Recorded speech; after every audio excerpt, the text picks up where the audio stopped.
Halo semua, apa kabar? Pasti baik-baik saja kan? Sudah kenal saya belum? Kalau belum, izinkan saya memperkenalkan diri. Nama saya Gede Agni Temaja. Di sini, saya merupakan mahasiswa program S2 di Universitas Udayana. Baik, pada kesempatan kali ini, saya akan mencoba menjawab soal-soal yang diberikan oleh Bapak Agus Ganesa. Dan soalnya bisa teman-teman lihat di next slide. Baik, soal-soal itu berisikan tentang tell me stories about the job analysis activities that happen in the drawing of the presidential election in 2019. Participant number. Soal pertama berisikan tentang mention 11 job that you want to describe. Soal kedua, what did they do in analyzing their job? Soal ketiga, how did they describe the job? Job description. Soal nomor 4, how they decide who they recruit, job specification. Dan soal terakhir, if you were the head of the committee, what process would you fix in the job design process? Sebelum kita masuk ke 5 soal tersebut, apakah kalian sudah pernah mendengar analisis pekerjaan, deskripsi pekerjaan, dan spesifikasi pekerjaan? Jika belum, izinkan saya untuk mencoba menjelaskan ketiga hal tersebut. Yang pertama, analisis pekerjaan. Di sini saya akan menjelaskan analisis pekerjaan menurut Torrington, di mana buku yang saya baca menjelaskan analisis pekerjaan merupakan suatu proses pengumpulan dan menganalisis informasi tentang tugas, tanggung jawab, dan konteks pekerjaan, dan kemudian menyusun menjadi beberapa bentuk deskripsi pekerjaan. Deskripsi pekerjaan merupakan suatu proses di mana kita menganalisis tugas dan tanggung jawab dalam suatu pekerjaan. Sedangkan spesifikasi pekerjaan itu lebih ke apa saja yang kita butuhkan atau kemampuan yang harus kita miliki untuk dapat mengerjakan tugas tersebut. Sekarang kalian sudah paham kan tentang 3 komponen tersebut? Analisis pekerjaan, deskripsi pekerjaan, dan spesifikasi pekerjaan. Setelah kalian mengetahui hal tersebut, sekarang kita akan mulai masuk ke dalam proses pemilu. Kalian semua sudah pernah mendengar kata pemilu atau mungkin sudah pernah terlibat di dalamnya belum? Jika belum atau tumben mendengarnya, pemilu merupakan suatu proses di mana, nah, menurut Mbah Google nih, pemilu merupakan suatu proses untuk memilih seseorang untuk menempati suatu jabatan politik. Baik jabatan politik ini seperti presiden, wakil presiden, dewan perwakilan rakyat, dewan perwakilan daerah, dewan perwakilan rakyat daerah, pemimpin daerah seperti gubernur atau bupati, wali kota, dan sebagainya. Seperti itulah. Atau mungkin yang saya tangkap sendiri, pemilu itu merupakan suatu proses di mana kita memilih pemimpin baru. Sederhananya seperti itulah. Nah, setelah kalian mendengar pendapat saya mengenai pemilu, sudah sedikit terbayangkan apa itu proses pemilu?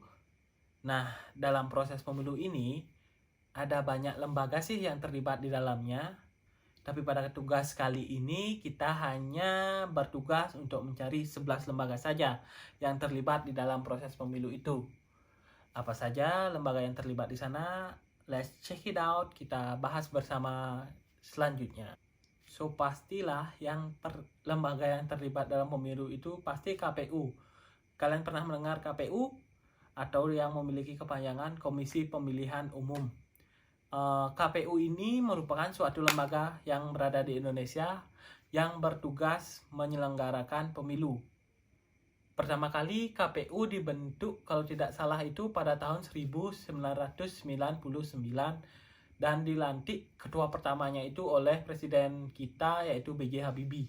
Nah, Komisi Pemilihan Umum ini memiliki 7 divisi di dalamnya. Yang pertama ada divisi keuangan umum dan rumah tangga. Nah, tugas dari divisi keuangan umum dan rumah tangga ini adalah untuk mengkoordinasikan, menyelenggarakan, mengendalikan, memantau, dan mengevaluasi terkait dengan kebijakan administrasi perkantoran, rumah tangga, dan kearsipan pada KPU. Yang kedua, ada divisi sosialisasi, pendidikan pemilih, dan partisipasi masyarakat. di mana tugas dari divisi ini, yaitu divisi sosialisasi, pendidikan pemilih, dan partisipasi masyarakat ini adalah untuk mengkoordinasikan, menyelenggarakan, mengendalikan, memantau, dan mengevaluasi terkait dengan kebijakan, sosialisasi kepemiluan, partisipasi masyarakat, dan pendidikan dari pemilih itu sendiri. Yang ketiga ada divisi data dan informasi. Divisi data dan informasi ini mempunyai tugas untuk mengkoordinasikan, menyelenggarakan, mengendalikan, memantau, dan mengevaluasi terhadap kebijakan pemutahiran dan pemeliharaan data pemilih, pengendalian informasi, dan pengelolaan sarana serta prasarana teknologi informasi yang terdapat pada lembaga KPU ini sendiri. Yang keempat ada divisi perencanaan dan logistik, di mana divisi perencanaan dan logistik mempunyai tugas untuk mengkoordinasikan, menyelenggarakan, mengendalikan, memantau, dan mengevaluasi terhadap kebijakan penyusunan program anggaran, serta memonitoring dan pengendalian program tersebut. Yang selanjutnya ada yang kelima, yaitu divisi teknis penyelenggaraan, di mana divisi teknis penyelenggaraan ini mempunyai tugas untuk mengkoordinasikan, menyelenggarakan, mengendalikan, memantau, dan mengevaluasi terkait dengan kebijakan pengusulan daerah pemilihan, kebijakan pencalonan peserta pemilu, serta pelaporan dana kampanye. Selanjutnya yang nomor 6 itu ada divisi hukum dan pengawasan. Divisi hukum dan pengawasan ini tentunya juga memiliki tugas untuk mengkoordinasikan, menyelenggarakan, mengendalikan, memantau, dan mengevaluasi terkait dengan kebijakan penyusunan rancangan keputusan KPU, provinsi, dokumentasi, dan publikasi hukum. Yang nomor 7 itu ada divisi sumber daya manusia, penelitian, dan pengembangan, di mana divisi ini memiliki tugas untuk mengkoordinasikan, menyelenggarakan, mengendalikan, memantau, dan mengevaluasi terkait dengan kebijakan pengusulan pergantian antara waktu anggota KPU kota atau kabupaten, dan pembinaan etika serta evaluasi kinerja sumber daya manusia yang terdapat pada lembaga KPU ini sendiri. Ada 3 hal penting yang harus kita perhatikan pada deskripsi pekerjaan. Ketiga hal penting itu terdiri dari yang pertama, yaitu identifikasi. Yang kedua, yaitu ringkasan umum. Dan yang terakhir, yang ketiga, yaitu fungsi dan tugas pekerjaan penting. Itulah 3 hal yang harus kita perhatikan dalam identifikasi pekerjaan. Itulah ketiga hal penting yang harus kita perhatikan dan harus kita ketahui. Dalam rangkaian pemilihan nomor urut untuk calon presiden dan wakil presiden, ada 3 acara utama dalam event ini, yaitu pertama, mungkin pendaftaran.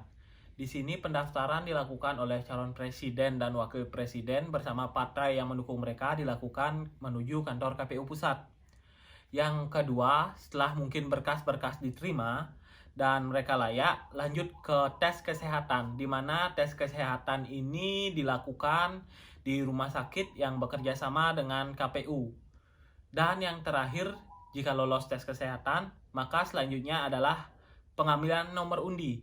Di event terakhir ini, calon presiden dan wakil presiden bersama partai-partainya duduk bersama dan KPU melakukan sebuah acara undian untuk mengambil nomor urut untuk calon presiden dan wakil presiden. Baik, 11 pekerjaan yang terlibat dalam proses pengundian nomor urut presiden dan wakil presiden dalam pemilu 2019. Menurut pendapat saya ada ketua panitia, petugas konsumsi, petugas keamanan, petugas kebersihan, dokter, perawat, petugas administrasi, operator acara, MC, wartawan pers, dan tentunya calon presiden dan wakil presiden. Dari 11 pekerjaan itu, sekarang izinkan saya untuk mencoba mendeskripsikan apa saja yang mereka lakukan di sana, tanggung jawab mereka, dan apa saja yang harus mereka miliki untuk dapat menempati posisi pekerjaan itu. Nah, yang pertama itu ada ketua panitia. Tentu saja dalam event sebesar itu yang berskala nasional, tentunya ini yaitu pemilihan nomor urut untuk calon presiden dan wakil presiden, pasti adanya ketua panitia event. Di sini ketua panitia event ini memiliki tanggung jawab yang cukup besar dan beban kerja yang berat, karena dia harus melaksanakan suatu event di mana event tersebut berpengaruh besar kepada seluruh rakyat Indonesia. Oleh sebab itu, di sini tugas ketua panitia ini cukup berat karena di sini beban kerjanya itu lumayan besar dan event ini menyangkut seluruh wilayah Indonesia.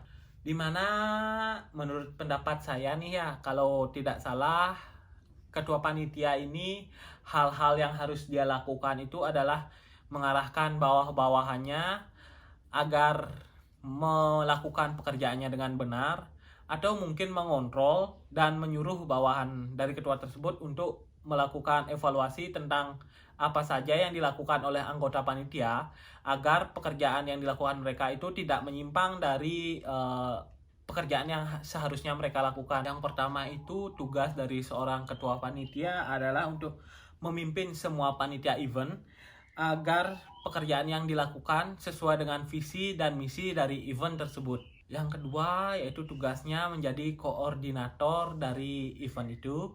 Tiga itu mungkin membuat detail konsep tentang acara tersebut dan menyerahkannya kepada panitia yang bersangkutan. Yang empat itu bisa jadi melakukan pengarahan dan juga melakukan pengawasan pada saat event tersebut berlangsung. Yang selanjutnya itu mungkin mencari solusi atau alternatif jika terjadi suatu masalah atau pergesekan antara panitia dalam event tersebut. Dan yang terakhir, tugas dari seorang ketua panitia ini bersama sekretaris dan bendahara pastinya membuat LPJ tentang acara tersebut. Setelah tadi saya mencoba menjelaskan beberapa tugas dari ketua panitia, sekarang saya akan menjabarkan tugas-tugas itu menjadi lebih luas. Yang pertama yaitu memimpin semua panitia event agar berjalan sesuai dengan visi dan misi dan rencana yang telah ditentukan.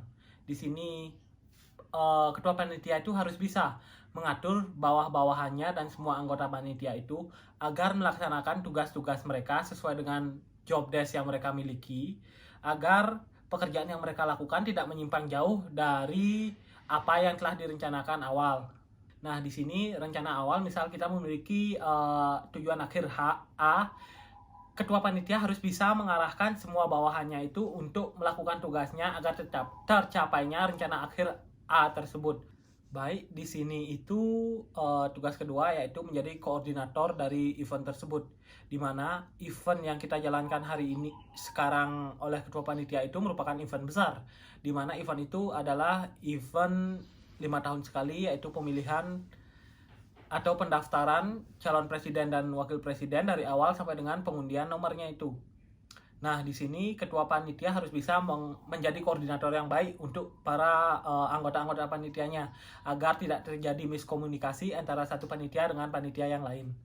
Nah, selanjutnya itu tugas ketua panitia adalah membuat detail konsep dan melimpahkan tugas kepanitiaan kepada yang bersangkutan. Nah, di sini ketua panitia itu harus mengetahui detail konsep dari acara tersebut agar di sini ketua panitia itu tidak salah gitu loh mengikuti acara itu. Seharusnya misalnya rundown hari ini jam segini acaranya A. Ketua panitia harus tahu betul rundown acara tersebut agar dia bisa menginformasikan dan memberikan tugas di saat tersebut kepada anggota yang memang bersangkutan, seperti itu. Selanjutnya itu yaitu memberikan pengarahan dan melakukan pengawasan kepada seluruh anggota event. Nah, di sini kita sebagai ketua panitia, dia harus bisa menjadi pengawas dan memberikan arahan kepada seluruh anggota panitia pada saat event berlangsung. Maksudnya di sini saat event berlangsung itu ketua panitia tidak hanya dia, mungkin dia memantau seluruh kegiatan event apakah berjalan sesuai dengan rencana atau tidak. Bila terjadi kesalahan, di sini tugasnya ketua panitia itu untuk meluruskan masalah-masalah yang terjadi agar event itu masih bisa berjalan sesuai dengan rencana. Seperti itu. Selanjutnya, mencari alternatif jika terjadi perselisihan atau terjadi masalah pada saat event berlangsung. Nah, saat berlangsungnya event tidak dipungkirkan akan terjadi suatu masalah, baik itu masalah kecil ataupun besar. Di sini sebagai ketua panitia, dia harus bisa menjadi penengah, di mana penengah itu bertugas untuk menengahi masalah yang terjadi. Misal terjadi suatu masalah, jika panitia lain tidak bisa menyelesaikan masalah tersebut, di sini ketua panitia langsung terjun ke masalah tersebut dan dia harus bisa mencari jalan keluar atau solusi dari masalah tersebut agar event itu masih bisa berjalan sesuai rencana. Seperti itu kurang lebih. Nah, untuk tugas yang terakhir yaitu membuat laporan LPJ, di sini panitia bersama ketua panitia bersama sekretaris dan bendahara memiliki tanggung jawab untuk membuat laporan pertanggungjawaban dari event yang berlangsung, di mana laporan pertanggungjawaban ini berisikan tentang apa saja yang telah dilaksanakan pada event tersebut, mungkin aliran kas pada event tersebut. Aliran kas itu harus dibuat sesuai dengan nota-nota mungkin perbelanjaan atau seperti semacam itulah, seperti itu. Itu merupakan tugas akhir dari ketua panitia pada akhir event. Nah, untuk sekarang menurut pendapat saya sendiri, ini menurut pendapat saya ya, kalau salah mohon dikoreksi. Apa saja mungkin kemampuan yang harus dimiliki oleh seseorang atau pendidikan yang dimiliki oleh seseorang agar dapat menempati jabatan ketua panitia pada event besar seperti ini. Nah, yang pertama mungkin pendidikannya minimal sarjana dalam bidang mungkin politik, ilmu sosial atau hukum, karena pada bidang itu dia bisa lebih mengkhusus mengetahui tentang ilmu-ilmu di bidang tersebut dan ilmu tersebut berkaitan dengan kegiatan pemilu. Setelah itu mungkin memiliki pengalaman bergabung dalam organisasi yang bersangkutan kurang lebih 2 tahun ke atas. Karena menurut pendapat saya sendiri, untuk seseorang yang mungkin memiliki pengalaman bergabung di organisasi 2 tahun ke atas tersebut, sudah mengetahui hal-hal tertentu yang harus dilakukan pada event-event tertentu, karena tentu saja ketika bergabung pasti sudah memiliki pengalaman gabung di event kan, seperti itu. Dan yang ketiga itu mungkin harus memiliki jiwa kepemimpinan.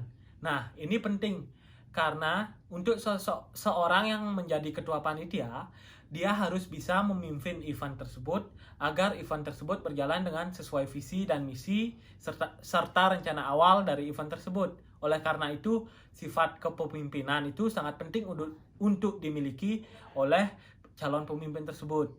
Nah, selanjutnya juga ada sifat tanggap, yaitu di sini sifat tanggap itu mungkin berkaitan dengan bila terjadi suatu masalah di dalam event tersebut, seorang pemimpin harus bisa cepat dan tanggap mengambil jalan keluar yang harus dilakukan agar event tersebut tidak terjadi kendala berlebihan, seperti itu. Selanjutnya, setelah ketua panitia, kita lanjut ke pekerjaan nomor 2, yaitu pekerjaan yang cukup penting dan krusial menurut pendapat saya sih di sini, yaitu petugas konsumsi. Nah, dalam event segede ini nih, siapa sih yang nggak lapar atau nggak pengen nyemil atau minum? Tentu saja di sini petugas konsumsi memiliki peranan penting yang harus dikerjakannya dalam event segede ini. Ada beberapa nih tugas konsumsi menurut pendapat saya dan saya juga cari di Mbak Google sih. Yang pertama itu ada menyiapkan dan mengatur menu untuk makanan, baik itu makanan ringan maupun makanan berat. Dan tentu saja penjadwalan untuk jam berapa sajakah para undangan atau mungkin para panitia mendapatkan konsumsi tersebut. Yang kedua ada mengurus biaya konsumsi. Dan ketiga ada berkoordinasi dengan bendahara terkait dengan list kebutuhan dan anggaran yang diperlukan. Yang keempat ada mengupayakan adanya konsumsi, menyediakan atau mempersiapkan serta menyuguhkan kepada panitia, peserta, dan pengisi acara. Dan yang terakhir sudah pasti atau petugas konsumsi ini harus bertanggung jawablah kepada ketua panitia seperti itu. Nah, izinkan saya untuk menjabarkan beberapa tugas tadi. Yang pertama itu menyiapkan dan mengatur menu makanan ringan ataupun berat itu dan penjadwalannya. Nah, di sini tugas dari petugas konsumsi ini mengatur penjadwalan kapan sajakah para panitia, undangan ataupun pengisi acara mendapatkan konsumsi, baik itu konsumsi ringan maupun konsumsi yang berat, dan menentukan menu apa sajakah yang akan mereka siapkan. Sebelum menyiapkan menu sih biasanya mereka juga bertanya kepada panitia apakah mungkin ada panitia yang memiliki kebutuhan khusus seperti vegetarian, ataupun juga kepada pengisi acara baik maupun tamu undangan, agar konsumsi yang disajikan itu tidak mubazir dan tidak meracuni tamu undangan lah yang pasti. Dan yang pasti kalau menurut saya sih menunya harus juga enak untuk yang disajikan itu. Selanjutnya itu mengurus biaya konsumsi. Nah, di sini sebagai petugas konsumsi itu kita juga harus bisa menerka-nerka lah berapa kita menghabiskan biaya untuk melakukan atau mempersiapkan konsumsi yang akan diberikan kepada seluruh peserta event, di mana di sini kita juga harus berkoordinasi dengan bendahara, di mana berapakah budget yang diberikan bendahara kepada kita agar kita tidak membelanjakan budget tersebut melebihi budget yang diberikan. Seperti itu. Di sini sudah pasti juga tugas dari si konsumsi atau petugas konsumsi itu adalah dia sendiri yang akan menyuguhkan makanan-makanan, baik itu makanan ringan, berat, minuman itu kepada para undangan, pada pengisi acara, dan kepada para anggota panitia. Di sini mungkin penjadwalan pemberian konsumsi ini disesuaikan dengan jam makan, jam sarapan, jam makan siang, dan kalau mungkin eventnya berlangsung sampai malam, berlanjut juga sampai jam makan malam. Seperti itu agar para panitia tetap memiliki tenaga yang kuat untuk menjalankan event ini. Kalian tahu kan kalau kita itu lupa makan jadi nggak konsentrasi, emosi jadi berlebihan. Oleh karena itu untuk menghindari hal-hal tersebut, di sini petugas konsumsi ini memiliki peran yang cukup penting dan krusial untuk kita semua di dalam event tersebut. Nah, selanjutnya itu apa sajakah yang harus dimiliki atau spesifikasi apa saja yang harus dimiliki seseorang untuk dapat menjadi si konsumsi. Ini menurut pendapat saya sendiri, hal-hal yang harus dimiliki oleh seseorang agar bisa menjadi si konsumsi tersebut adalah pertama, nggak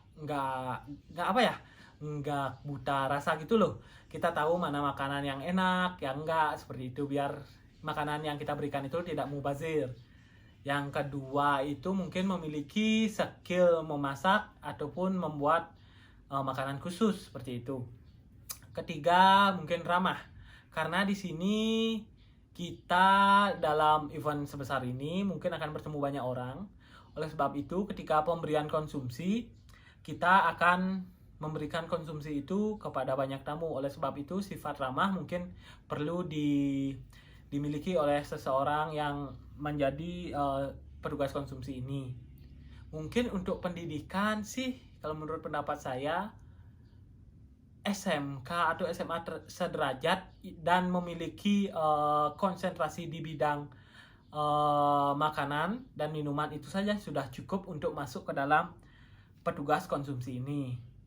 Dan untuk pengalaman mungkin ya sekitar 2-3 tahun menggeluti suatu bidang tertentu di bidang konsumsi agar tugas ini tidak menjadi begitu beban bagi mereka karena bila sudah memiliki pengalaman 2-3 tahun, di sini mereka akan sudah terbiasa dengan pressure yang akan mereka dapatkan di lapangan. Karena pada event sebesar itu tentu saja konsumsi yang diperlukan itu ya dibilang ya lumayan banyak lah. Seperti itu teman-teman. Selanjutnya ada petugas keamanan. Nah, siapa sih yang nggak tahu petugas keamanan yang biasanya dalam event-event itu petugas keamanan itu mukanya sangar, berbadan gede, dan kelihatan judes seperti itu loh. Otot besar juga biasanya sih, untuk menopang atau mungkin menopang penampilan mereka agar terlihat seram dan ditakuti menjadi petugas keamanan. Nah, menurut Mas Google nih, ada beberapa tugas dari petugas keamanan. Di mana yang pertama yaitu mengatur dan mempersiapkan seluruh kegiatan yang berkaitan dengan keamanan kegiatan tersebut. Yang kedua ada mengatur dan mempersiapkan sarana dan prasarana terkait dengan keamanan. Yang ketiga, melakukan koordinasi kegiatan yang berkaitan dengan keamanan. Dan yang terakhir adalah melakukan tugas-tugas yang diberikan oleh ketua panitia. Selanjutnya di sini saya akan memaparkan secara lebih luas apa saja tugas dari petugas keamanan itu. Dan yang pertama tadi yaitu mengatur dan mempersiapkan penataan seluruh kegiatan yang berkaitan dengan keamanan kegiatan. Nah, di sini sudah pasti bila ada event sebesar itu, tidak jarang orang-orang ingin merusak event tersebut. Disinilah tugas petugas keamanan untuk menjaga sudut-sudut event ataupun mungkin di dalam maupun di luar tempat event berlangsung, memastikan agar event ini bisa berlangsung dengan aman dan tentram. Selanjutnya ada mengatur dan mempersiapkan sarana prasarana. Nah, di sini dalam event sebesar itu, sarana prasarana untuk keamanan sudah pasti penting. Yang pertama mungkin mereka bisa mempersiapkan HT untuk memudahkan koordinasi dan berkomunikasi dengan petugas keamanan yang lain bila terjadi sesuatu yang mencurigakan. Kedua mungkin metal detector untuk memeriksa setiap peserta apakah mungkin membawa sajam atau mungkin ada bahan peledak seperti itu. Dan dan yang lainnya lah yang berkaitan dengan sarana prasarana untuk keamanan event itu. Selanjutnya yaitu melakukan koordinasi kegiatan dengan pengamanan yang Selanjutnya yaitu melakukan koordinasi kegiatan pengamanan yang berkaitan dengan kegiatan. Nah, di kegiatan itu kan ada randaunya tuh. Mungkin dari jam segini tamu penting mau lewat atau akan datang. Disitulah petugas keamanan memiliki tugas yang cukup berat untuk melindungi tamu undangan tersebut agar tamu undangan tersebut tidak mendapatkan perlakuan yang kurang mengenakan atau mungkin mendapat ancaman dari pihak-pihak yang tidak diinginkan. Seperti itu. Mungkin contohnya misal ya jam 10 nih. Mungkin nama petugas pengamanannya Agus. Gus, tolong dipersiapkan nanti jam 10 Bapak Presiden mau lewat. Kamu dan anggotamu tolong siapkan pengamanan ketat di pintu masuk A. Seperti itulah contoh mungkin tugas yang diberikan oleh ketua panitia untuk petugas keamanan, yaitu mengamankan tamu penting yang akan masuk ke dalam event tersebut. Selanjutnya ada melakukan tugas-tugas yang diberikan oleh ketua panitia. Nah, mungkin saja di sini ada tugas tambahan yang diberikan oleh ketua panitia kepada si keamanan ini. Karena mungkin dilihat kadang kalau udah event ini berlangsung dengan baik dan mungkin ada satu si yang mungkin mendapatkan masalah dan memerlukan bantuan, di sana mungkin si keamanan bisa mendapat tugas lebih dari ketua panitia untuk menolong si yang mendapatkan permasalahan tersebut, seperti itu. Nah, selanjutnya ada bisa dibilang pekerjaan yang jarang diperhatikan oleh orang-orang sih, yaitu petugas kebersihan. Tentu saja menurut saya di sini petugas kebersihan itu penting. Karena di mana event sebesar ini sudah pasti sampah-sampah yang dihasilkan itu banyak. Dan untuk menjaga kenyamanan dan keberlangsungan event, otomatis kan lokasi event itu harus tetap steril dan bersih. Baik dari sampah ataupun dari hal-hal yang mengurangi pandangan seperti itu. Di sini ada beberapa tugas yang harus dikerjakan oleh petugas kebersihan. Yang pertama di mana petugas kebersihan wajib menjaga kebersihan lingkungan tempat ia bekerja, mulai dari membersihkan mungkin lingkungan event, toilet maupun ruang-ruangan yang digunakan. Selanjutnya ada memiliki kewajiban untuk menjaga kerapian tempat tersebut. Setelah itu dia bertugas untuk membuang-buang sampah yang berserakan atau mungkin yang tidak sengaja dibuang tersebut ke dalam tong sampah. Dan yang terakhir yaitu dia wajib juga menjaga kebersihan toilet tempat berlangsungnya event ini, karena toilet merupakan suatu tempat yang mungkin krusial atau mungkin penting dalam suatu event, karena ya siapa tahu mungkin panitia ataupun tamu undangan kebelet lah, siapa juga yang enak nahan kebelet, dan pas kebelet itu tempat atau mungkin toiletnya itu kotor kan, jadi agak tidak enak gitu ya, seperti itulah. Baik, selanjutnya saya akan mencoba memaparkan secara lebih jelas mungkin tugas dari petugas kebersihan maksud saya di sini, yaitu petugas kebersihan itu wajib menjaga kebersihan lingkungannya itu kan, karena otomatis lingkungan yang bersih itu membuat event menjadi lebih nyaman dan lebih enak lah untuk didatangi. Bila mungkin sekarang kita lihat, kita mendatangi suatu event dan tempat event berlangsung itu kotor. Nah, siapa juga yang suka melihat suatu event yang mereka datangi itu tempatnya itu kotor atau kumuh? Kan menjadi lebih tidak nyaman lah bagi peserta event itu. Yang kedua ada untuk menjaga kerapian tempat event itu. Nah, suatu event itu pasti kan ada dekorasinya, mungkin ada penataan suatu tempat. Di sanalah petugas kebersihan ini juga memiliki peran penting untuk menjaga dekorasi dan mungkin susunan tempat itu agar tetap terasa nyaman dan tidak ada yang merubah-rubah susunan dekorasi tersebut, seperti itu. Dan yang terakhir itu menjaga kebersihan toilet. Sudah seperti yang saya jelaskan tadi, jika kita menghadiri suatu event dan kebetulan ingin buang air kecil ataupun buang air besar, sudah pasti tempat yang kita tuju adalah toilet, di mana event-event besar ini sudah pasti dihadiri oleh ya seperti tamu undangan yang penting, petinggi negara, seperti itu.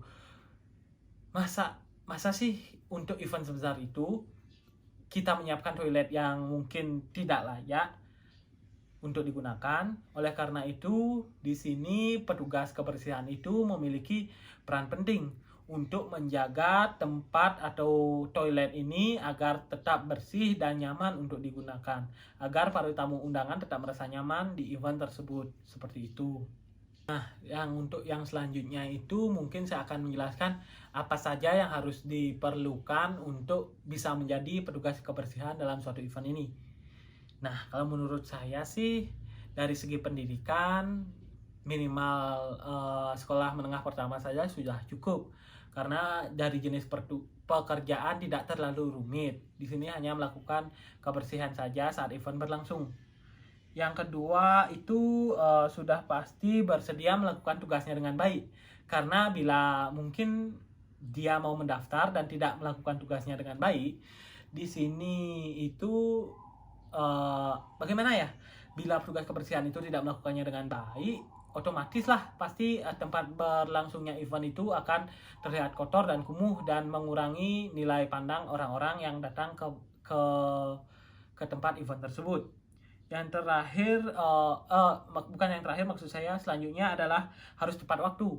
Karena di sini petugas kebersihan itu mungkin harus sudah berada di lokasi sebelum tamu-tamu undangan datang ataupun sebelum panitia datang.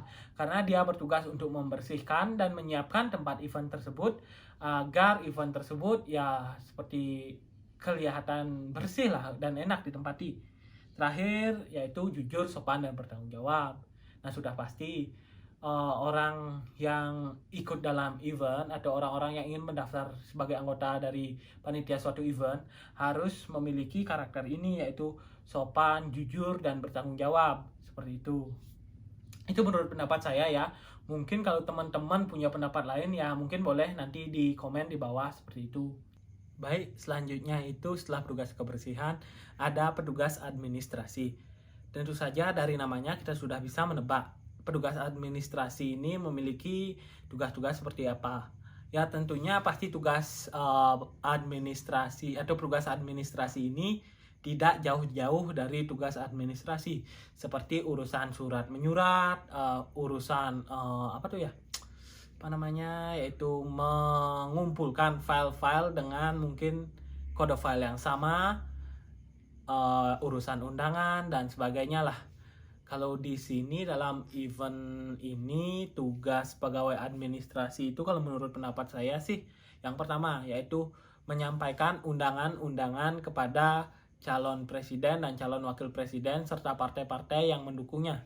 Yang kedua itu pada saat pendaftaran mungkin petugas administrasi ini menerima berkas-berkas yang diberikan oleh calon presiden dan wakil presiden beserta partai-partainya dan mengelompokkan surat-surat tersebut ke dalam golongan yang sama sesuai dengan aturan yang diberikan oleh ketua panitia.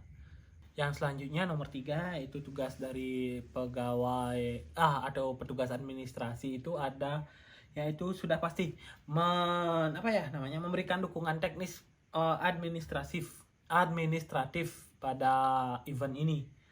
Nah, selanjutnya di sini saya akan mencoba untuk memaparkan ketiga tugas-tugas tersebut. Yang pertama itu masalah undangan. Di sini dalam event besar ini sudah pasti tamu undangannya lumayan banyak. Disinilah tugas dari tugas dari petugas administrasi menyusun undang-undangan tersebut agar undangan tersebut sampai pada tujuan yang tepat. Contohnya misalnya untuk undangan kepada partai A, partai B, dan juga undangan kepada calon presiden dan wakil presiden dari partai tersebut. Karena di sini bila miskomunikasi dalam undangan, mungkin saja pada saat event berlangsung undangan yang penting bisa saja tidak datang pada event tersebut karena undangan yang salah seperti itu. Yang kedua itu ada mengelompokkan berkas-berkas ke dalam golongan yang sama. Di sini pada saat event berlangsung atau mungkin pada saat pendaftaran, para calon presiden dan wakil presiden itu pasti menyiapkan berkas-berkas pendaftaran. Apa saja yang diperlukan dalam proses pendaftaran menjadi calon presiden dan wakil presiden.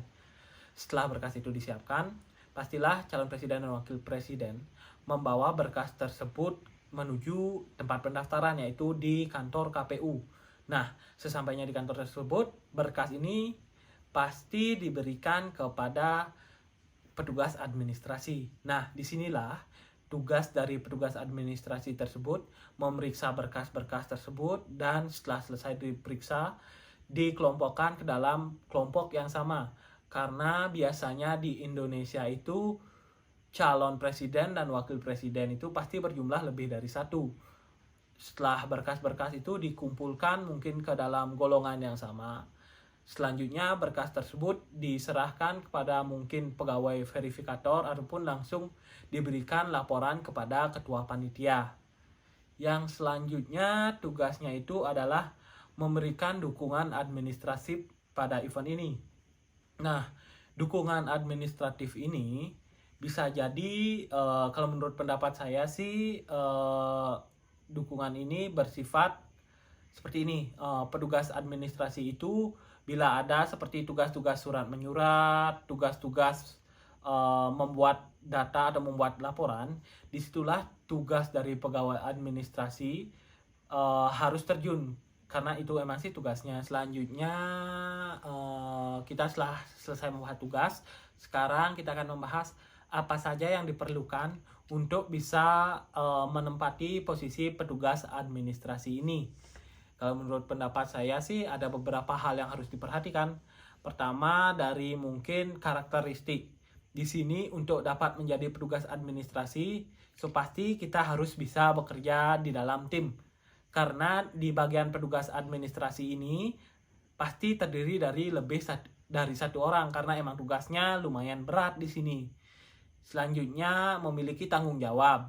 Nah, sebagai anggota panitia suatu event, tentunya kita harus memiliki rasa tanggung jawab yang tinggi karena sukses atau tidaknya event tersebut semua bergantung juga pada anggota dari panitia event tersebut. Selanjutnya mungkin dari segi pendidikan, kalau menurut saya sih dari S1 juga sudah cukup karena di mana S1 sudah mendapatkan pendidikan yang cukup untuk menempati tempat dari petugas administrasi ini. Dan mungkin untuk pengalaman, let's say 1-2 tahun pengalaman di bidang yang sama, mungkin sudah bisa ditempatkan di dalam event seperti ini menjadi tugas administrasi, karena mungkin tugas-tugasnya tidak terlalu jauh berbeda sih dari event yang lain, seperti itu kalau menurut pendapat saya.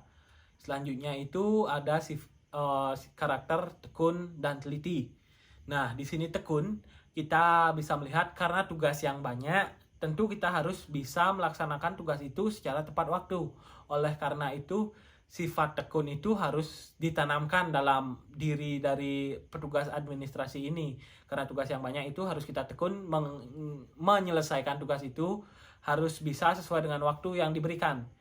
Sifat teliti selanjutnya itu di sini karena mungkin banyaknya calon undangan atau mungkin undangan-undangan yang harus disampaikan kepada partai, mungkin calon presiden, calon wakil presiden, mungkin undangan penting lainnya. Petugas administrasi itu harus teliti dalam memilah-milah undangan ini, karena menurut pendapat saya sih untuk undangan ke petinggi dan mungkin ke orang biasa itu mungkin bentuk undangannya atau mungkin kayak gimana ya, format undangannya itu berbeda, seperti itu. Selanjutnya itu pada tahap kedua setelah pendaftaran pasti melakukan tes kesehatan kepada calon presiden dan wakil presiden. Otomatis tes kesehatan ini dilakukan di rumah sakit yang bekerja sama dengan pihak KPU. Di dalam rumah sakit ini pasti ada dokter dan perawat yang akan membantu tahapan atau persiapan dari tes kesehatan ini.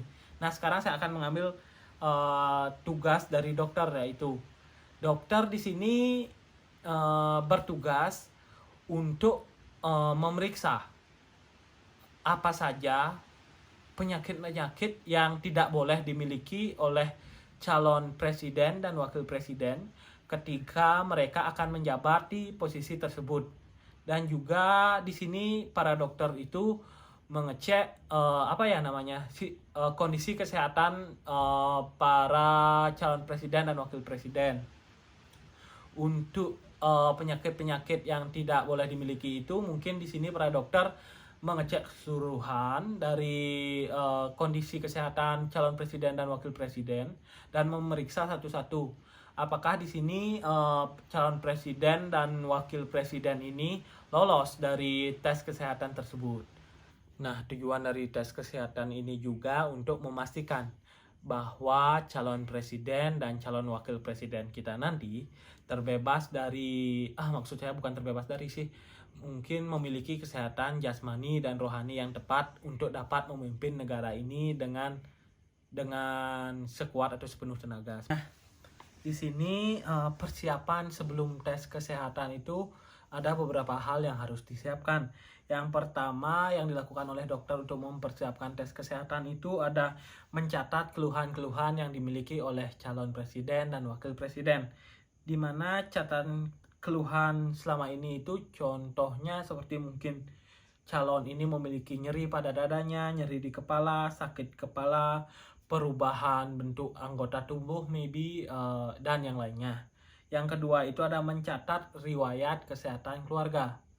Di sini riwayat kesehatan keluarga itu penting karena ada beberapa penyakit turunan yang diturunkan dari anggota keluarga. Yang selanjutnya yaitu mencatat obat apa saja sih yang dikonsumsi oleh calon presiden dan wakil presiden ini. Hal itu juga cukup penting karena di sini saat menjalani pemeriksaan kesehatan berkala, calon presiden dan wakil presiden perlu memberitahu dokter yang memeriksa apa saja obat-obat yang mereka konsumsi atau mungkin suplemen, vitamin apa saja yang mereka konsumsi. Selanjutnya mungkin calon presiden dan wakil presiden dapat juga membawa hasil tes kesehatan sebelumnya, seperti itu. Nah, seperti itulah contoh hal-hal yang harus disiapkan sebelum melakukan tes kesehatan menurut pendapat saya. Selanjutnya ada hal yang disiapkan sebelum tes kesehatan itu atau hal-hal yang diperiksa itu ada seperti tekanan darah, suhu tubuh, detak jantung, laju pernafasan, dan mungkin untuk calon wanita dilakukan pemeriksaan tambahan lainnya. Di sini dimaksudkan pemeriksaan tambahan itu seperti dilakukan pap smear sekaligus dengan memeriksa fisik pada organ reproduksi wanita. Seperti itu. Nah, selanjutnya saya akan mencoba menjelaskan spesifikasi apa atau hal-hal apa sajakah yang harus dimiliki oleh dokter yang akan melakukan pemeriksaan kepada calon presiden dan wakil presiden. Yang pertama sih, kalau menurut pendapat saya, dokter tersebut harus sudah minimal memiliki gelar spesialis pada bidang tertentu. Karena bila hanya untuk dokter umum, akan sulit melakukan pemeriksaan khusus kepada bagian-bagian tertentu dari calon presiden dan wakil presiden. Oleh karena itu, dokter spesialislah yang lebih cocok untuk menempati posisi ini. Mungkin karakter yang harus dimiliki oleh dokter yang akan menjadi pemeriksa calon presiden dan wakil presiden di sini, karakter jujur. Nah, jujur di sini dimaksudkan dengan apa yang terjadi di lapangan. Seperti itulah yang harus dilaporkan kepada ketua panitia, agar di sini nanti para calon presiden yang wakil presiden yang terpilih tidak memiliki suatu kecacatan, baik itu kecacatan jasmani maupun rohani. Ambil saja contoh, mungkin di sini calon presiden dan wakil presiden memiliki suatu penyakit tertentu. Setelah diperiksa oleh dokter tersebut, diketahuilah calon ini memiliki suatu penyakit. Untuk meloloskan dirinya ke dalam para calon presiden dan wakil presiden ini menyuap dokter tersebut agar meloloskan mereka. Nah, bila itu terjadi, maka calon presiden dan wakil presiden yang lolos tersebut memiliki penyakit. Seandainya mereka terpilih, nanti saat menjalankan masa jabatannya penyakitnya kumat, hal itu tentu akan berakibat yang cukup buruk terhadap kinerja mereka sebagai calon presiden dan wakil presiden. Oleh karena itu, kejujuran sangat penting di sini, agar apa yang terjadi di lapangan seperti itulah yang dilaporkan oleh dilaporkan oleh dokter kepada ketua panitia. Selanjutnya, karakter yang harus dimiliki itu yaitu dapat bekerja dalam tim, di mana dalam proses pemeriksaan ini tentu saja tidak hanya satu dokter yang bekerja, melainkan beberapa dokter spesialis. Oleh karena itu, di sini para dokter ini harus dapat mampu bekerja dalam tim, karena satu penyakit mungkin berkaitan dengan penyakit yang lainnya, sehingga laporan dari masing-masing dokter spesialis ini akan berputar di antara mereka, karena mereka akan melakukan cross-check satu sama lain, apakah calon presiden dan wakil presiden ini memiliki suatu penyakit yang cukup membahayakan nantinya, seperti itu. Selanjutnya, mungkin sifat yang juga harus dimiliki yaitu teliti, karena dalam proses pemeriksaan kesehatan ini tentu diperlukan ketelitian dalam melakukan pemeriksaan, karena bila pemeriksaan ini dilakukan dengan tidak teliti, mungkin saja hal yang penting terlewati sehingga hasil yang keluar tersebut tidak maksimal. Oleh karena itu, dokter spesialis yang melakukan pemeriksaan kesehatan pada event ini harus memiliki ketelitian yang tinggi. Baik, selanjutnya setelah dokter spesialis, juga dalam event pemeriksaan kesehatan calon presiden dan wakil presiden ini ada juga perawat. Nah, ada beberapa tugas dari perawat pada event ini. Yang pertama itu membantu dokter spesialis pastinya. Saat memeriksa kesehatan pasien, dokter spesialis pasti memerlukan bantuan dari perawat untuk melakukan pemeriksaan ini. Yang kedua, mungkin di sini perawat akan mencatat hal-hal apa sajakah hasil dari pemeriksaan ini. Tentu saja di sini hasil dari pemeriksaan kesehatan ini ada beberapa hal kan, mungkin calon presiden dan wakil presiden ini mengalami masalah di suatu hal seperti itu. Disinilah tugas perawat mencatat hal-hal tersebut sehingga akhirnya pada akhir pemeriksaan ini menghasilkan suatu laporan yang dapat dilaporkan sehingga mendapatkan hasil apakah calon ini lolos atau tidak menjadi calon presiden dan wakil presiden. Setelah tugas-tugas yang saya paparkan tadi, sekarang saya akan mencoba memaparkan apa saja hal yang harus diperlukan oleh perawat untuk dapat ikut serta dalam event ini. Tentu saja beberapa hal yang harus dimiliki ada yang pertama, mungkin sifat bertanggung jawab. Di sini saat melaksanakan tugas membantu dokter maksud saya dalam pemeriksaan ini, perawat harus bisa bertanggung jawab hal apa yang diberikan oleh atau hal apa yang ditugaskan oleh para dokter kepada kita. Kita maksudnya perawat harus bisa melaksanakan tugas tersebut dengan baik dan sesuai dengan SOP yang berlaku. Selanjutnya juga harus memiliki ketelitian yang tinggi. Karena sama halnya dengan para dokter spesialis, saat membantu melakukan pemeriksaan, perawat harus teliti agar hasil pemeriksaan sesuai dengan apa yang terjadi atau apa yang dialami oleh pasien tersebut, seperti itu. Dari segi pendidikan, mungkin harus menyelesaikan S1 keperawatan. Dari mungkin pengalaman, ya mungkinlah sudah 2 tahun lebih terjun di bidang keperawatan seperti ini. Seperti itu menurut pendapat saya.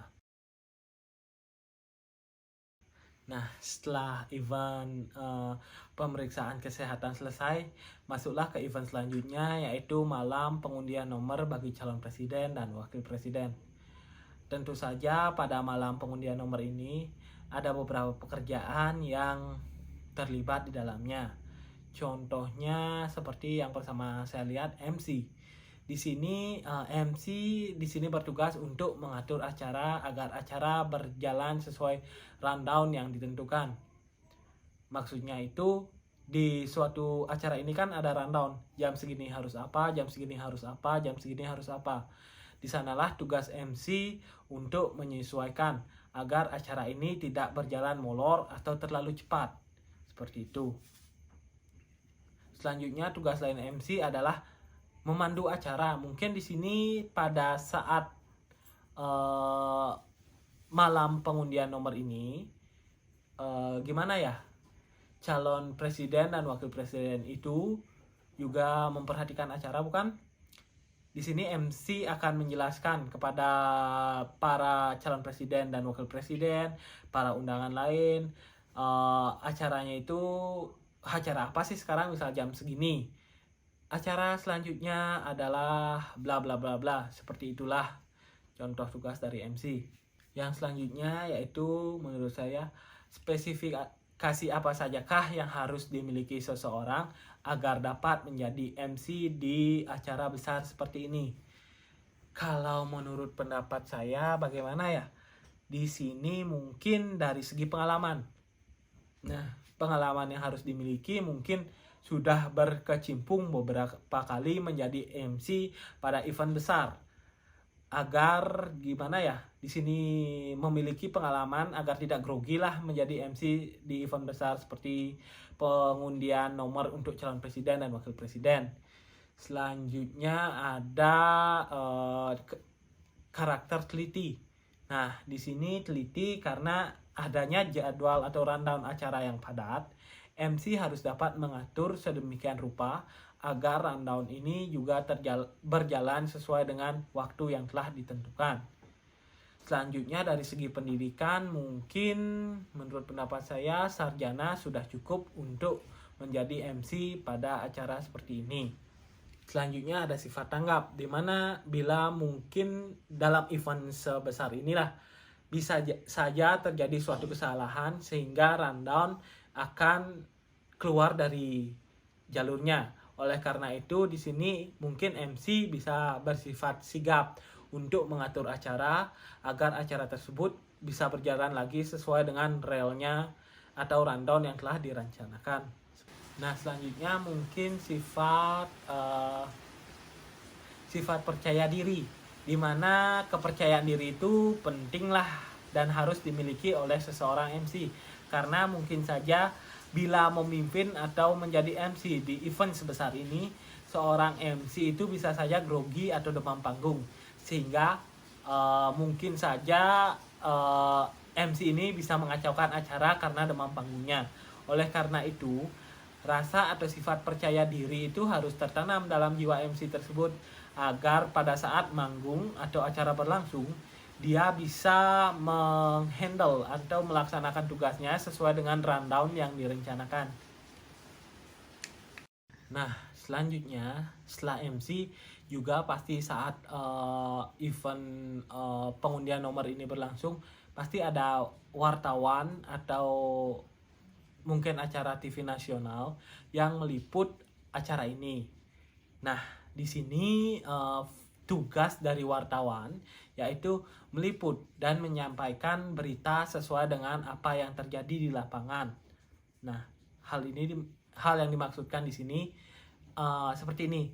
Apa yang terjadi di lapangan saat event pengundian nomor ini berlangsung, wartawan harus menyampaikan hal itu kepada masyarakat luas melalui berita ataupun siaran televisi. Yang kedua itu di sini tugas wartawan mungkin bisa jadi menanyakan calon presiden dan wakil presiden apa yang mereka rasakan, atau mungkin apa sih yang mereka harapkan dari event ini, seperti itu. Selanjutnya ada apa ya? Ya, selanjutnya ke spesifikasi deh. Spesifikasi apa saja yang harus dimiliki oleh seorang karyawan. Kok karyawan sih? Maksud saya wartawan dalam event seperti ini, agar nantinya wartawan tersebut tidak kelabakan juga. Nah, yang pertama kan menurut pendapat saya sih, seorang wartawan yang meliput event seperti ini harus memiliki pengalaman yang sudah melanglang buana mungkin. Di sini kan karena eventnya gede, otomatis ya wartawannya juga harus sudah yang berpengalaman, agar nanti berita yang dihasilkan itu berita yang berkualitas, bukan berita ece-ece, seperti itu. Yang selanjutnya, wartawan yang jujur. Di sini jujur dimaksudkan apa yang terjadi di lapangan, hal itulah yang harus disampaikan. Tidak usah membuat berita bohongan untuk mencari sensasi. Kan banyak seperti sekarang ini stasiun televisi ada yang pro ke calon presiden dan wakil presiden nomor urut A, ada juga wartawan yang pro ke calon presiden dan wakil presiden nomor urut B, sehingga berita yang terjadi ini terkesan salah satunya mendukung salah satu pihak dan tidak terjadi kejujuran dalam berita tersebut, seperti itu. Selanjutnya tepat waktu, di mana mungkin wartawan ini harus sampai mungkin sebelum acara tersebut dimulai, agar pada saat acara mulai, wartawan tersebut dapat meliput acara dari awal sampai akhir, sehingga masyarakat tahu apa saja yang dilakukan pada saat acara tersebut. Nah, selanjutnya setelah setelah wartawan ada juga juru bicara. Nah, juru bicara ini merupakan perwakilan dari sebuah pihak. Nah, dalam event ini mungkin ada dua juru bicara. Yang pertama ada juru bicara dari pihak KPU sebagai panitia penyelenggara, dan yang kedua ada juru bicara dari masing-masing calon presiden dan calon wakil presiden beserta partai-partai yang mendukung mereka.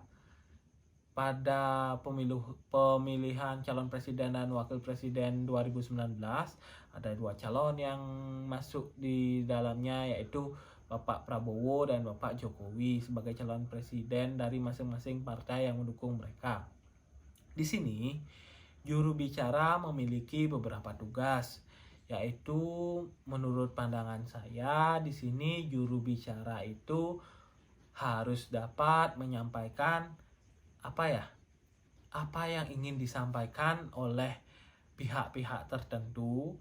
Mereka harus dapat menangkap itu secara perinci, dan pada saat penyampaiannya pun harus disampaikan secara benar agar publik yang mendapat informasi tersebut tahu bahwa benar informasi itu yang ingin disampaikan oleh pihak-pihak tertentu. Nah, selanjutnya tugasnya yang kedua, di mana di sini menurut pendapat atau pandangan saya, seorang juru bicara itu harus dapat bagaimana ya, tahu konteks masalah apa yang ingin disampaikan oleh pihak-pihak yang ingin diwakilkan, dan juru bicara ini diharapkan dapat menjaga image di sini adalah image dari KPU sebagai panitia pelaksana, atau juga image dari calon capres dan cawapres dari masing-masing partai, seperti itu. Nah, spesifikasi pekerjaan apa saja yang harus dimiliki oleh seorang juru bicara? Di sini kalau menurut pendapat saya ada beberapa hal sih yang harus dimiliki. Yang pertama pemahaman yang luas tentang suatu informasi. Nah, di sini saya akan mencoba menjelaskan apa saja spesifikasi yang diperlukan oleh seorang juru bicara baik dari pihak presiden maupun dari pihak KPU sebagai panitia penyelenggara. Nah, dari segi pendidikan mungkin harus memiliki pendidikan minimal sarjana untuk mendapatkan informasi-informasi yang dibutuhkan atau mungkin ilmu-ilmu yang diperlukan untuk menjadi seorang juru bicara yang baik. Yang kedua, dari segi pengalaman mungkin sudah sering berkecimpung di dalam event-event besar, mungkin minimal 3 tahun pengalaman menjadi juru bicara dari suatu organisasi atau pihak-pihak tertentu. Agar di sini pengalaman 3 tahun itu berarti dapat mendidik seseorang menjadi memiliki skill berbicara atau pemahaman yang baik dari suatu masalah. Seperti itu. Dari sifat sih mungkin sifat tanggung jawab, sifat jujur, mungkin dapat bekerja dalam tim, teliti, dan tekun. Dimana ini sifat jujur sih kalau menurut pendapat saya, sifat jujur di sini kayaknya sih nggak begitu ya, dimana pastilah masing-masing pihak itu memiliki kepentingan masing-masing. Oleh karena itu mungkin sifat jujur tidak begitu dipentingkan dalam hal ini. Yang kedua ada sifat tanggung jawab. Nah, di sini seorang juru bicara itu harus bisa mempertanggungjawabkan apa yang disampaikannya. Apa hal yang diberikan oleh atasannya itu yang harus dia sampaikan kepada publik, seperti itu. Dan penyampaiannya pun harus sesuai dengan keinginan apa yang ingin disampaikan atasan, sehingga publik dapat menerima hal tersebut dengan benar. Maka juru bicara ini harus memahami betul apa itu hal yang ingin disampaikan oleh atasan mereka, seperti itu. Dan mungkin di sini pekerjaan terakhir yang terlibat dalam event besar ini yaitu sudah pasti kalau menurut pendapat saya sih calon presiden dan calon wakil presiden tersebut sendiri. Karena bila tidak adanya mereka, untuk apa event ini diadakan, seperti itu. Nah, event ini sih diselenggarakan 5 tahun sekali. Dan mungkin saja setiap penyelenggaraannya partai-partai pendukung dari calon presiden tersebut selalu berubah-ubah koalisinya karena di sini mereka memiliki kepentingan masing-masing. Nah, menurut pendapat saya sih ada beberapa tugas daripada oleh calon presiden dan wakil presiden itu. Di sini tugasnya yang pertama sudah pasti mereka harus dapat mengemban kepentingan partai-partai pendukung mereka. Karena sudah pasti partai-partai pendukung dari calon presiden dan wakil presiden ini memiliki kepentingan masing-masing. Mungkin saja awalnya mereka berkoalisi, namun setelah jalannya pemerintahan tersebut, di tengah jalan bisa saja mereka memiliki jalan masing-masing sehingga koalisi yang disusun tersebut berakhir. Dan yang kedua mungkin tugas presiden dan wakil presiden tugas calon presiden dan wakil presiden ini bisa untuk menjadi seorang calon tokoh pemimpin yang baik atau yang hebat bagi suatu negara seperti itu. Karena di sini presiden dan calon wakil presiden akan bertugas untuk memimpin negara kesatuan Republik Indonesia. Oleh karena itu, mungkin tugas mereka lumayan berat lah di sini karena tugas mereka harus dapat memajukan Indonesia. Seperti itu. Dan untuk spesifikasi pekerjaan yang harus mereka miliki sih, kalau menurut pandangan saya berdasarkan pemilu yang kemarin, seperti apa ya? Yang pertama, harus ada pengalaman pastinya. Seperti calon presiden Pak Jokowi, beliau sudah pernah menjabati dudukan maksud saya menjabat sebagai presiden selama 1 periode, dan sebelum menjadi presiden beliau juga sudah pernah menjadi kepala daerah di Solo seperti itu. Sedangkan dulu juga Pak Prabowo sih sempat menjabat sebagai panglima ya, apa petinggi di kalangan TNI atau militer seperti itu. Dan mungkin dari segi pendidikan bagaimana ya, beragam sih kayaknya. Menurut saya sih minimal ya seharusnya mungkin S2 lah, minimal pendidikan dari calon presiden dan wakil presiden ini, karena yang ilmu yang mereka harus punya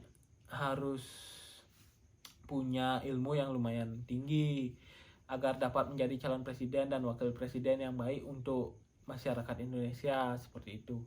Dari segi sifat, jujur sudah pasti di sini mereka dalam memimpin nantinya harus memiliki sifat jujur. Nah, setelah rasa jujur mungkin rasa bertanggung jawab. Di sini sebagai seorang pemimpin, kita harus memiliki rasa tanggung jawab yang tinggi atas apa yang kita lakukan, karena apa hasil dari kepemimpinan kita itu yang merasakan dampaknya adalah rakyat yang kita pimpin. Oleh karena itu kita harus bisa bertanggung jawab dalam memimpin rakyat kita. Yang ketiga mungkin harus memiliki sifat kepemimpinan. Di sini sebagai seorang pemimpin tentu saja hal yang penting itu adalah sifat kepemimpinan. Kita sebagai pemimpin bila tidak memiliki sifat kepemimpinan, agak susah sih jadinya untuk memimpin suatu organisasi, apalagi ini sebagai presiden. Yang kita pimpin itu adalah seluruh rakyat Indonesia. Seperti itu. Selain rasa apa tuh ya, tak bilang tadi ya, bertanggung jawab ya. Nggak, maksud saya sifat kepemimpinan, kita juga harus memiliki disiplin yang tinggi. Karena kedisiplinan yang tinggi ini bisa membantu kita untuk melaksanakan visi misi kita agar berjalan sesuai dengan yang kita harapkan, seperti itu. Nah, sekarang untuk menjawab soal yang nomor 5, yaitu bila saya menjadi ketua dari event tersebut, hal apa yang mungkin saya hilangkan atau mungkin saya angkat untuk menjadi lebih besar. Di sini event tersebut memiliki 3 rangkaian acara utama, yaitu yang pertama proses pendaftaran, yaitu penyerahan berkas-berkas yang diperlukan oleh calon presiden dan wakil presiden ke KPU Pusat. Setelah berkas diterima dan mungkin lolos, calon presiden dan wakil presiden lanjut ke tahap berikutnya, yaitu pemeriksaan atau tes kesehatan menyeluruh. Hal ini dilakukan di rumah sakit yang mungkin memiliki nama besar atau mungkin rumah sakit nasional berskala besar yang bekerja sama dengan KPU. Disinilah para calon presiden dan calon wakil presiden diperiksa kesehatannya, apakah mereka memiliki penyakit tertentu ataupun mereka sehat secara jasmani dan rohani, untuk dapat lanjut ke tahap berikutnya, yaitu tahap terakhir atau malam pengundian untuk nomor urut calon presiden dan calon wakil presiden. Dari ketiga acara besar tersebut kan ada beberapa acara kecil di dalamnya. Contohnya kalau misal saya sebagai ketua, Saya ingin memperbesar di mana proses saat pendaftaran, di mana saat penyerahan berkas. Di saat penyerahan berkas ini kita harus memang dapat memastikan secara betul-betul apakah calon presiden ataupun calon wakil presiden ini pernah terlibat dalam suatu tindakan kriminal atau tindakan-tindakan yang menyeleweng lainnya. Nah, dari pengalaman-pengalaman yang lalu di Indonesia, banyak para calon-calon pemimpin, contohnya calon DPR, calon DPD, mungkin wakil pemimpin-pemimpin daerah yang pernah tersandung kasus kriminal, namun mereka lolos kembali sehingga mereka dapat mencalonkan diri kembali sebagai calon-calon pemimpin yang akan dipilih melalui pemilihan umum melalui KPU, seperti itu.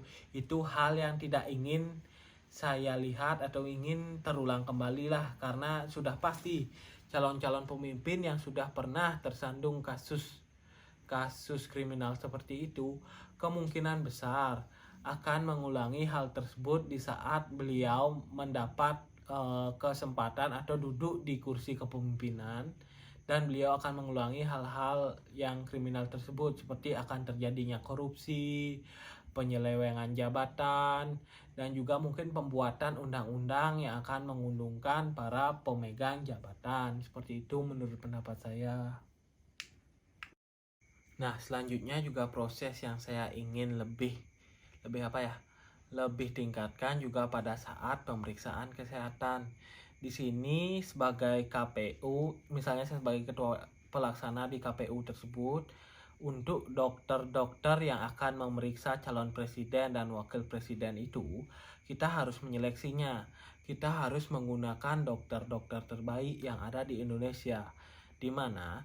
Karena bila salah dalam menganalisis kesehatan dari calon tersebut dan calon tersebut lolos, dan pada saat menjabat terjadi suatu penyakit yang dialami para calon tersebut, kan jadi susah untuk memimpin suatu negara dan kinerjanya menjadi tidak maksimal. Oleh karena itu, menurut pendapat saya di sini penting bagi KPU untuk menyiapkan rumah sakit yang bagus dan juga dokter yang berkualitas untuk memeriksa calon presiden dan calon wakil presiden. Nah, diawali dengan foto bersama dulu, selfie dulu dari ya ibu-ibu muda. Ibu-ibu muda ya sepertinya. Cukup menggemari kehadiran Sandi. Kalau kita lihat setelan Sandi hari ini juga cukup terbilang ini ya, santai ya. Ada sepatu Keds sepertinya yang dipakai oleh Sandi. Apakah ini juga salah satu personal branding atau strategi untuk menggait pemilih muda? Itu dia. Apakah ini ada pesan-pesan khusus juga yang disampaikan atau ada kode-kode tertentu nih yang bisa dibaca? Selamat datang kepada bakal pasangan calon presiden. Nah, kita akan ikuti bagaimana nanti proses ini berjalan di dalam saat kedua capres dan cawapres ini masuk ke dalam gedung utama untuk melakukan prosesi pendaftaran mereka. Ya, masing-masing masih bersalaman. Prabowo Subianto barusan menyelami mantan istrinya Titik Soeharto. Ya. Kita lihat di sana Amin Rais dan juga Edi Baskoro Yudhoyono atau Ibas. Ini kalau kita amati secara gestur ini juga tentu ada kajian-kajian tersendiri ya dari gestur-gestur yang diperlihatkan oleh para elit-elit partai politik koalisi kubu Prabowo Subianto ini ya. Uno. Ini jelang pendaftaran, bertemu dulu dengan perwakilan partai koalisi. Ini sebagai dukungan moral ya, dukungan moral begitu untuk kedua paslon ini. Gestur persahabatan juga untuk memberikan sebuah hadirin yang kami hormati, bahwa koalisi partai pendukungnya solid ya. Presiden dan Wakil Presiden Republik Indonesia untuk berkenan menyerahkan dokumen syarat pengajuan secara simbolis kepada pimpinan Komisi Pemilihan Umum Republik Indonesia.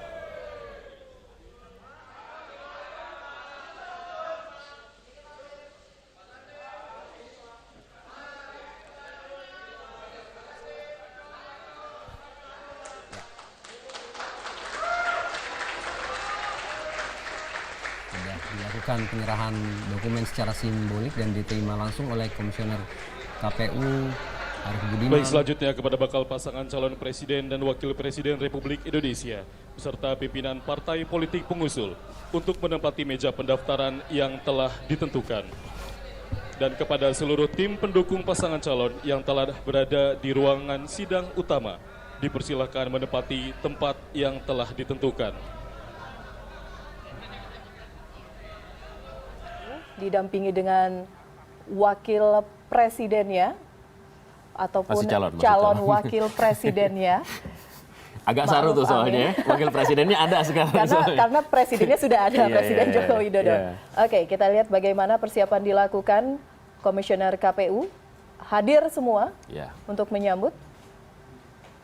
Ini adalah pasangan pertama yang akan mendaftar ke KPU hari ini. Untuk selanjutnya, menurut informasi, pasangan Prabowo Sandi akan mendaftar setelah sholat Jumat. Dan sholat Jumatnya kabarnya di Masjid Istiqlal untuk mendekati barangkali ya. Kita juga masih bersama Mas Nyarwi Ahmad, pengamat politik dari UGM. Kita lihat ini berwarna sekali ya Mas Nyarwi ya, berbeda dengan 2014. Jadi 2014 itu Jokowi benar-benar struggle. Jadi sebenarnya kan dukungan Jokowi itu memang signifikan di akar rumput di relawan ya. Nah sekarang sepertinya relawan itu kayak terpinggirkan. Saya nggak tahu itu persepsi saya aja atau gimana, karena ini kan warnanya bukan terpinggirkan ya, tapi dominan warna partai lebih menguat hari ini ya. Jadi sejak awal bagaimana partai-partai berusaha merapat juga ke kubu Pak Jokowi ya, itu sangat menonjol ya. Belum lagi misalnya satu lagi yang mungkin agak berbeda dengan 2014, relawan ya, kalau dulu itu asosiasi dengan partai relatif berjarak. Nah sekarang banyak partai bikin komunitas relawan, contohnya Gojo misalnya. Join misalnya, nah seperti itu. Baik. Nah ini yang menjadikan kemudian warna partai lebih kelihatan ya dalam ini. Di sini. Kita langsung bergabung selengkapnya dengan syarat-syarat kantor sudah KPU. disampaikan ya. Ternyata ya kita tidak tahu apakah lengkap atau tidak syarat-syaratnya akan diperiksa oleh KPU. Dan kemudian kalau belum lengkap harus dilengkapi karena batas waktunya hingga September. Penetapan calon presiden dan calon wakil presiden punya tenggat hingga 20 September. Kalau hari ini dua-duanya mendaftar. Karena kalau dua-dua tidak ada yang hanya satu yang mendaftar hingga pukul 12 malam, maka pembukaan pendaftaran diperpanjang hingga 1 minggu. Begitu bunyi PKPU, Peraturan Komisi Pemilihan Umum. Jokowi Ma'ruf Amin didampingi oleh ketua umum partai pengusung. Apakah kita bisa mendengar suara sedikit dari sana?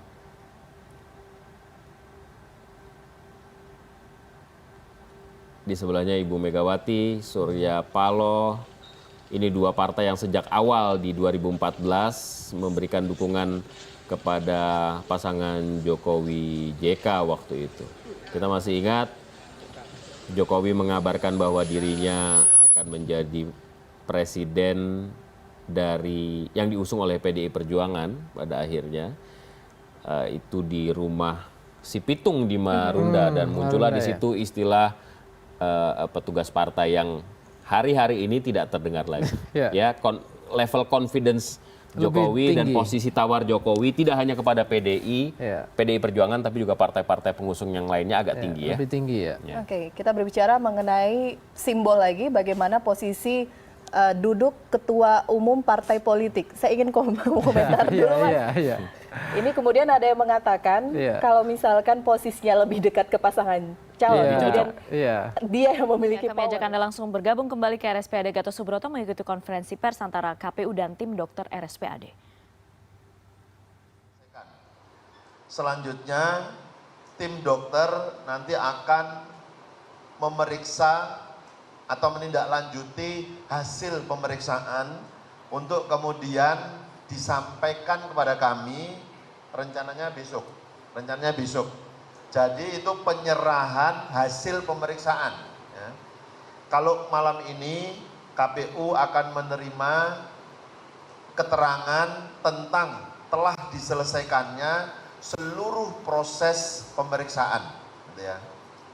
Nah, KPU selanjutnya akan melakukan pemeriksaan kebenaran dan keabsahan syarat calon presiden dan wakil presiden, bakal calon presiden dan bakal calon wakil presiden sampai dengan besok. Jadwalnya sampai dengan besok. Kemudian akan dituangkan dalam berita acara hasil pemeriksaan yang selanjutnya tanggal 15 sampai dengan tanggal 17 Agustus akan disampaikan kepada bakal calon presiden dan bakal calon wakil presiden atas pemeriksaan seluruh dokumen yang telah diserahkan pada saat pendaftaran sampai dengan hasil pemeriksaan kesehatan yang telah dilakukan dan selesai hari ini. Demikian yang bisa saya sampaikan. Teman-teman, kalau ada yang mau menyampaikan pertanyaan, saya persilahkan.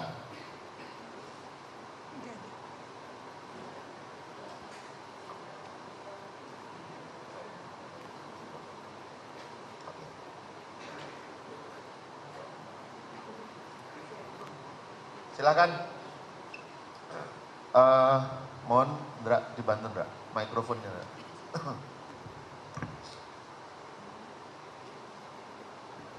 Pak, selamat malam, saya Nana dari CNN Indonesia. Mungkin bisa dijelaskan lagi Pak, karena kan ada beberapa tahapan rangkaian tes kesehatan yang kita dengar kan ada 16 tahapan yang meliputi ada tes MMPI, kemudian pemeriksaan bedah, pemeriksaan mata, wawancara psikiatri. Mungkin bisa lebih dijelaskan lagi Pak secara detail tahapan-tahapannya itu apa dan kenapa perbedaannya kalau kemarin Pak Jokowi dan juga Pak Maruf Amin itu sampai pukul 22, sementara untuk pasangan Pak Prabowo Sandi ini hanya selesai pada pukul 18.30. Ini seperti apa? Terima kasih.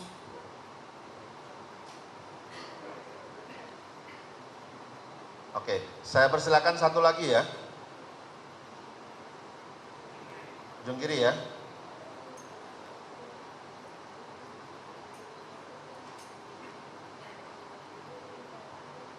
Selamat malam, saya Dani dari Net TV. Tadi Pak Arief jelaskan bahwa KPU masih akan melakukan pemeriksaan dari dokumen pendaftaran, kemudian pemeriksaan hasil kesehatan. Apa kemudian hal yang paling mungkin yang nanti setelah diperiksa kemudian dapat menyebabkan salah satu pasangan calon ini tidak lolos Pak dari kedua-duanya? Terima kasih. Baik, makasih. Sana sudah. Baik, saya persilakan tabungnya dibuka dulu. Kertasnya dikeluarkan tapi jangan buru-buru dibuka. Nah, nanti hitungan 3 kita buka bersama-sama. Mohon ditunggu dulu. Kita hitung sama-sama Bapak Ibu sekalian. 1, 2, 3.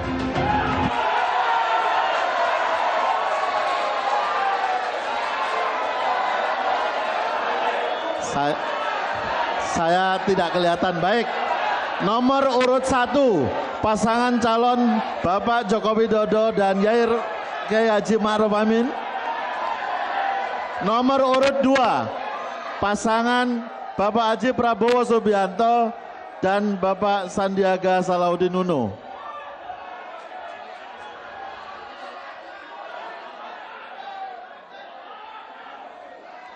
Baik.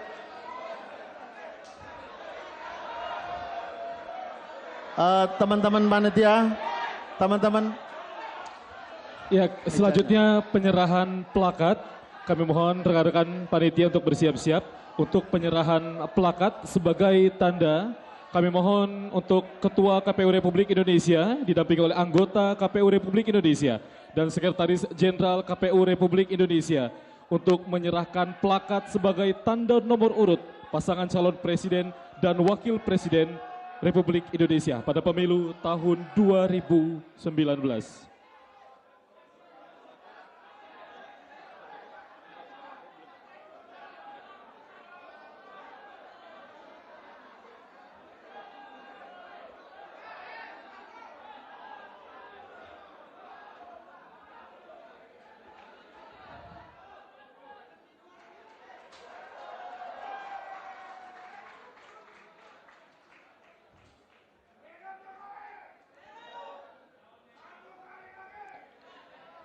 Dan dilanjutkan dengan sesi foto pimpinan KPU Republik Indonesia dengan kedua pasangan calon dengan memegang plakat nomor urut hasil undian.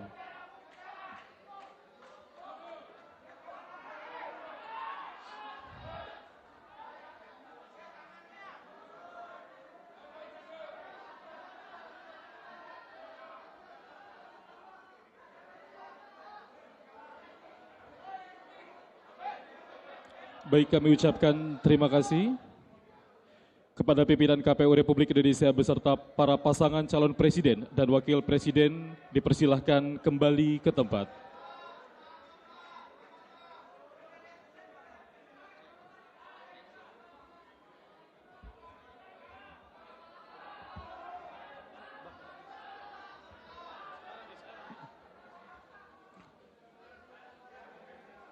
Pembacaan keputusan KPU tentang penetapan nomor urut pasangan calon oleh Ketua Komisi Pemilihan Umum Republik Indonesia.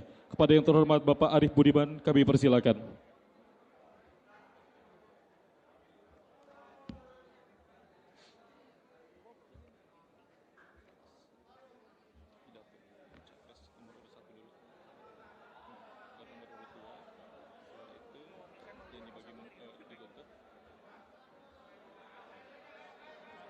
Baik, mohon tenang. Mohon tenang. Selanjutnya,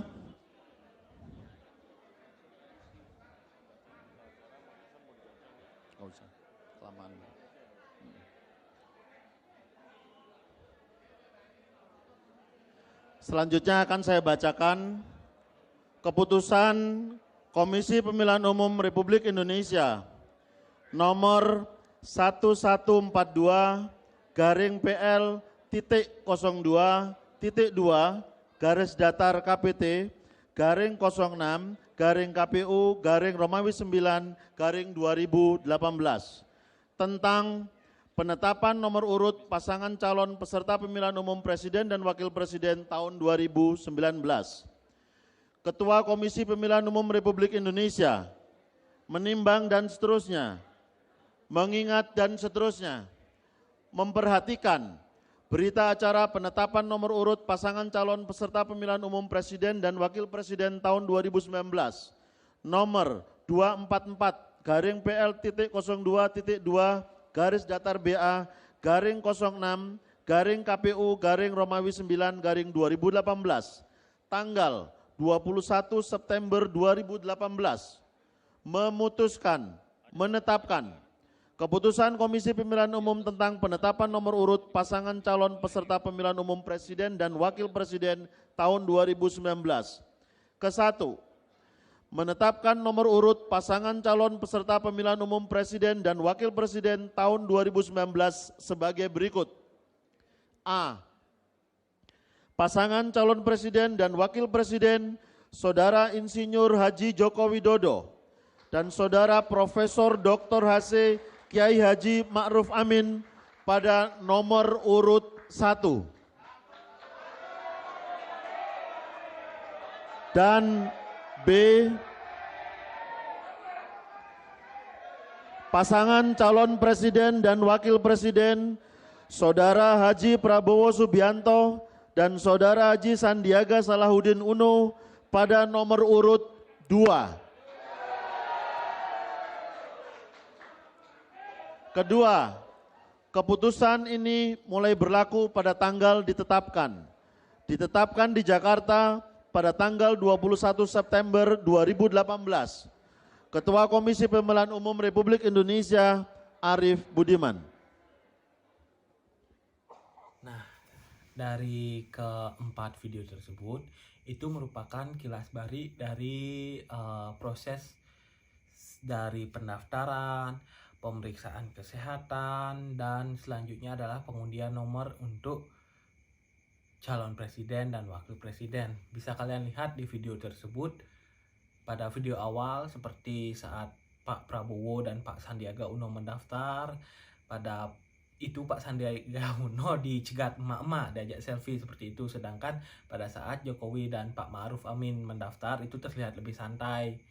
Nah, Seperti itulah kilas balik kira-kira seperti kejadiannya saat pendaftaran, pemeriksaan kesehatan, dan pengundian nomor urut untuk calon presiden dan wakil presiden. Dan nomor urut yang diterima itu kalau tidak salah Pak Jokowi dan Pak Ma'ruf Amin mendapat nomor urut pertama, sedangkan Bapak Prabowo dan Pak Sandiaga Uno mendapatkan nomor urut 2. Nah, sekian penyampaian pemaparan materi dari saya terkait dengan soal-soal yang diberikan oleh dosen. Sekiranya saya mohon maaf apabila penyampaiannya masih banyak yang salah, karena di sini pemahaman saya masih tidak terlalu bagus untuk materi tersebut, karena kita masih menerka-nerka dan menggunakan sumber informasi dari YouTube dan Google juga pendapat untuk menjawab soal-soal tersebut. Terima kasih untuk teman-teman yang udah mau menonton, dan jangan lupa tolong dukungannya, like dan komen positif tentang konten ini. Terima kasih banyak. Saya mohon supaya mungkin mendapat nilai yang baik lah untuk tugas ini, karena ya lumayan berat lah untuk ngomong 1,5 jam itu. Ya kadang bingung apa yang harus diomongin lagi seperti itu loh. Oke teman-teman, terima kasih dan sampai jumpa mungkin di video selanjutnya kalau ada tugas video lagi. Hehe.